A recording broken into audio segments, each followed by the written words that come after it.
stogo danga metalinė, stogo nuolydis 11 laipsnių, pagrindinis pratekėjimas yra ties šio ventiliacinių kaminėlių. Bet geriau pažiūrėjus, čia yra daug daugiau problemų. Štai kokie parapetai, kaip sujungti. Štai kaip čia antraip viskas padaryta. Ieškant pratekėjimo priežasties, iškart kilo įtarimų prie parapeto dėl ventiliacijos po stogo danga. Nes čia šitą kaminėlį apžiūrėjus, čia kaip ir viskas vietoj. Na, to varžto nėra, bet skylės čia nėra kiaurai pragręžtos.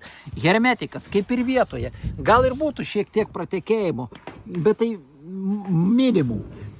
O čia visos stogo konstrukcijos po stogo danga turi ventiliuotis ir džiūti.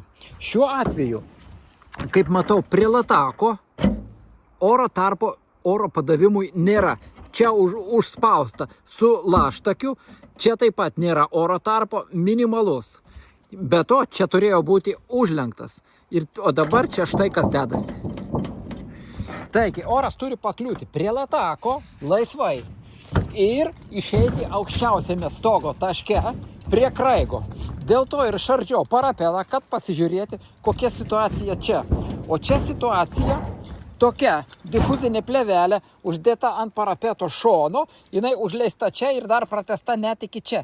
Kapiliarinis efektas plėvelė traukia drėgmę į viršų, štai kokia plėvelė.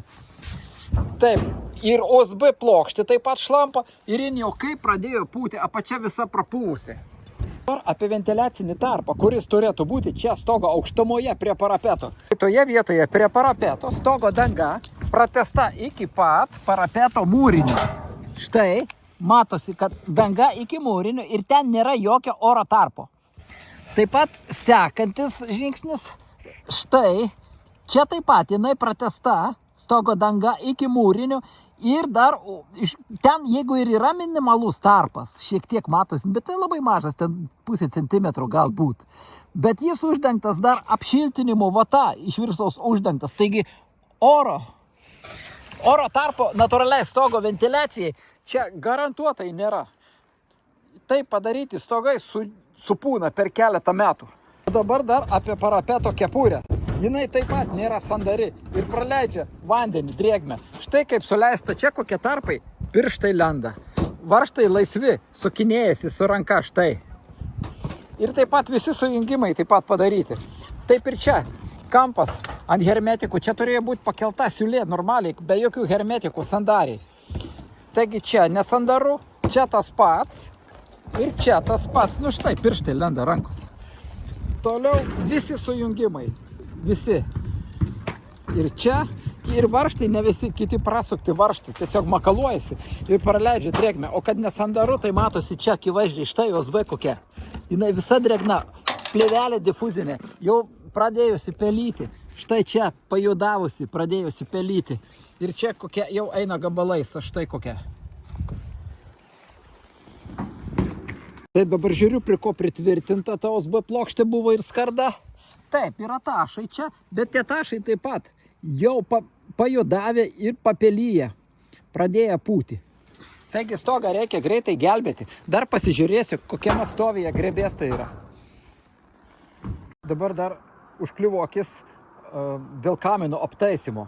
Čia savininkai kaip ir nesiskundė, kad būtų pratekėjimai, bet kad čia kiaura, tai akivaizdu. Štai kaip padarytas kamino sijonas. Priešai srovę sudėta, hermetikų užtepta. Čia jau kiaura. Taip pat tos vietos įkirptos. Ir tame kampe įkirpta, viskas ant hermetiko. Čia brokas konkretus. Žmonės, kurie darė, jie tikrai nestogdengiai ir neskardininkai. Ir vargu ar statybininkai. Greičiausiai darė pirmą kartą ir treniravosi ant šio stogo. Kepurė kamino. Kamino kepurė. Štai tu pasižiūrėsiu. Čia aišku, kad irgi bus nesandaru. Bet to reikėtų ir stogelio čia. Geriausias variantas tokiam kamino apskardinimui būtų padaryti sijoną ir pratęsti jį iki stogo viršaus, pakišti po kraigo garantiją 100%, tada visam laikui eksploatacijos. Faktas, kad ten pasižiūrėjau, oro tarpo nėra. Čia irgi oro tarpo nėra prie parapeto. Oro cirkuliacijai. Taip pat pasižiūrėjau, čia tas pats, irgi nėra.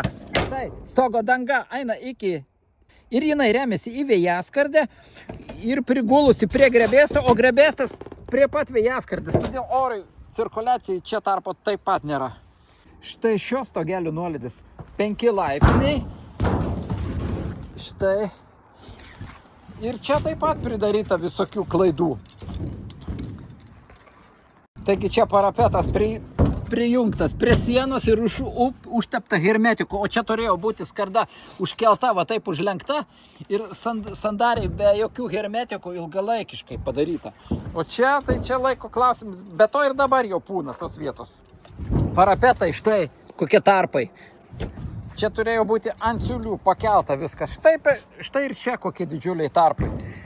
Kas čia dedasi? Čia ant kniedžio viskas padaryta. Stogo kraštai neužlenkti taip pat. Štai. Parapeto prieglaudos sudėtos antraip. Čia vanduo patenka. Kaip ir prieglaudos prie medienos. Čia taip pat turėjo būti po lenta pakišta. Dabar lietus bėga per sieną ir už skardų ir patalpas.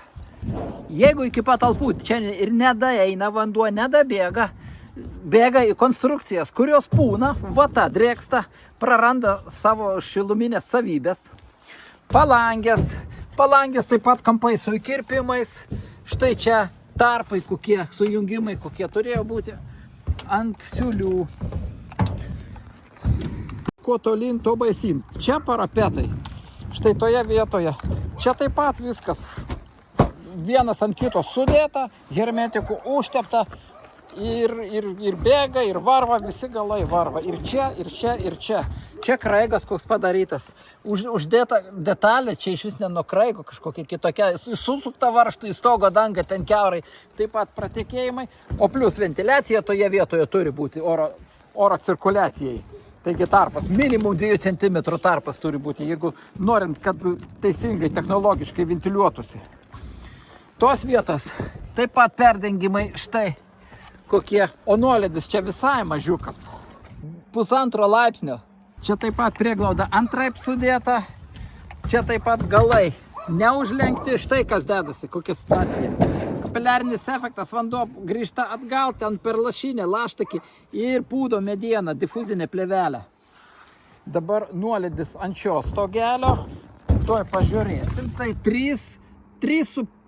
4 laipsniai, kažkur apie 4 laipsnius plius minus. Taigi tokia stogo dangai tai irgi yra per mažas, nes gamintojai rekomenduoja minimum 7 laipsnių. Ir tai, jeigu dangoje nėra kažkokių mazgų, jeigu jau atsiranda kaminai ir kitokios jungtis, tada nuolydis iškart turi būti didesnis arba profesionalus skardininkų darbas su 2 falcu. Ant šio stogelio, štai aš čia, situacija ta pati. Galai neužlenkti, štai, kaip plasnoja viskas, kampai su kniedėm perknėdyti, čia visur lenda vanduo. Parapetai taip pat, štai, skylės, klijuota, atšokę visur. Nu, ant viso stogo visi parapetai kiauri. Dabar namo savininkai minėjo, kad toje vietoje yra pratekėjimai, štai ties tuo kaminėliu, čia kažkur bėga. Šitos mazgus, va, štai čia ir čia visus kampus, viską perdaryti, persandarinti. Nes štai kas čia dedasi, čia palindimai, vandens visur, štai čia kapiliarinis efektas, viskas lenda ir čia varžtų prisukta. Taigi čia antraip, štai padaryta, štai prie parapeto jungtis kaip padaryta, varžtų prisukta, hermetiko užtepta. Čia klijuota, perklijuota, štai tarpai kokie. Bituminės juostos, jos yra laikanos, taip negali būti. Plus čia taip pat nėra visiškai sandaru. Štai čia varžtai kaip žemai įsukti. Vanduo lenda tarp skardų ir ties varžtais taip pat sunkėsi. Bėga. Čia visur hermetikas. Čia visur štai kas dedasi, kiek vandens. Visur ten vanduo ir bėga ant pirmojo grebėsto pūdo jį. Toje vietoje dabar pabandysiu ten kaip nors nufilmuoti, pasižiūrėti, kaip laikosi mediena. Na, iš pirmo žvilgsnio mediena dar nesupuvusi. Kol kas laikosi. Dabar šitas stogelis čia, akivaizdžiai, irgi nuolydis per mažas. Taigi toj pasižiūrėsim. Čia taip pat, kokia prieglauda. Štai ranka lenda. Kokia čia prieglauda. Ir šlampa, aišku, viskas, ten vanduo bėga. Ypač iš tos pusės būna didžiausi lietus ir vėjai. Toliau einam pažiūrėti. Štai čia jau viskas krenta. Čia netgi varžtų nėra. Štai kokia situacija. Štai. Ir net neužlenkta, čia taip prie sienos priglosta ir viskas kaip ir čia. Žiaurus brokas, čia antraip irgi rankos lenda. Čia taip pat, štai kokie tarpai. Baisu. Molidis to stogelio, štai 3,5 kažkur laipsnių grubiai. Palangės kokios visos kiauros. Čia nedakišta, turi būti už šito bortelio užkišta 0,5 centimetrų, čia nedakišta, čia taip pat vanduo pakliūna, čia skylės, štai čia visur tarpai.